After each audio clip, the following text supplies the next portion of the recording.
Hello, bonjour. Aujourd'hui, on va parler de Samantha Markle. Samantha Markle, bien sûr, qui est la demi-sœur de Meghan Markle.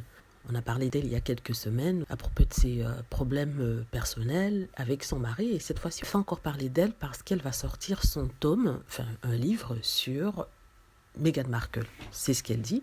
C'est un livre qui est attendu par les détracteurs de Meghan Markle depuis au moins quelques années, depuis qu'elle s'est mariée avec le prince Harry, donc ça va faire à peu près 2 ans. Et Samantha avait promis d'écrire un livre révélateur sur la vie de sa sœur. Et ça s'appelle en anglais par contre le Diary of Princess Pushy Sister. Et ça veut dire le journal de la sœur de la princesse Pushy. Pushy, ça veut dire que c'est quelqu'un qui repousse les limites et quelqu'un qui est déterminé. Et ce serait sur sa vie avec Meghan Markle. Donc il y a des personnes qui se sont posées des questions à savoir ce qu'elle va raconter, puisque en fait Meghan Markle est née quand Samantha avait déjà 16 ou 17 ans. Donc quand Samantha a eu 19 ans, elle est allée au collège, donc elle n'a pas vu Meghan grandir. Elle venait de temps en temps pour les vacances scolaires. Après ça, elle est revenue pendant 1 ou 2 ans. Et à l'époque, Meghan vivait déjà avec sa mère parce que elle et son père avaient divorcé. Je parle de Doria. Thomas avait déjà divorcé. Meghan avait alors à l'époque 4 ans. Donc, elle ne voyait pas Meghan tous les jours. Et même si elle la voyait, qu'est-ce qu'elle aurait pu écrire sur Meghan à cet âge-là parce que Meghan n'avait que 4 ans. Après ça, quand Meghan a eu 11 ans, elle est venue vivre avec son père, mais à cette époque-là, Samantha était déjà allée faire sa vie avec son premier mari. Donc il n'y a pas vraiment eu d'occasion de pouvoir raconter quoi que ce soit, parce qu'à 11 ans, on n'a pas de vie, on n'a rien. Quand Meghan Markle a eu 19 ans, elle est allée au collège.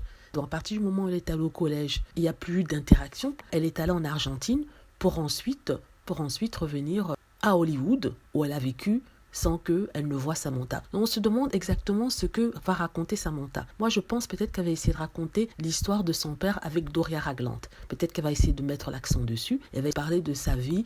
Peut-être qu'elle va parler des réactions des gens au moment où on a appris que Meghan Markle était sa sœur. Peut-être qu'elle va parler de comment elle a vu toutes les histoires avec Meghan Markle. Mais de gros scandales, je ne crois pas qu'il puisse y avoir. Elle ne pourra même pas parler de Trevor, l'ex de Meghan Markle, parce que si Meghan Markle ne la voyait pas, comment elle aurait pu voir Trevor?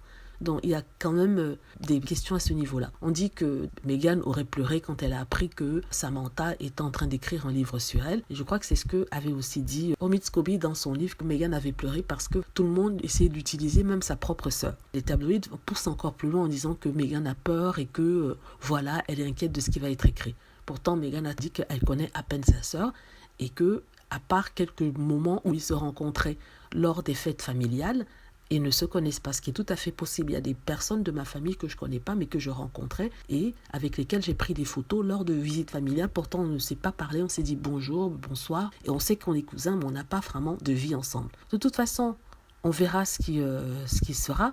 Je suis sûre que les journaux ne vont pas se gêner de nous sortir toutes les bribes de cette biographie-là. Ce qui est sûr, c'est que je n'achèterai pas. Ça ne sert à rien de lui donner de l'argent, lui faire de l'argent, même si je suis curieuse de savoir ce qu'elle va raconter. Voilà, c'est tout ce que je voulais vous dire. J'espère que vous avez aimé la vidéo. N'hésitez pas à cliquer sur like si c'est le cas, à vous abonner pour plus de vidéos et à cliquer sur la petite cloche afin d'être averti lorsque je poste une nouvelle vidéo. Merci.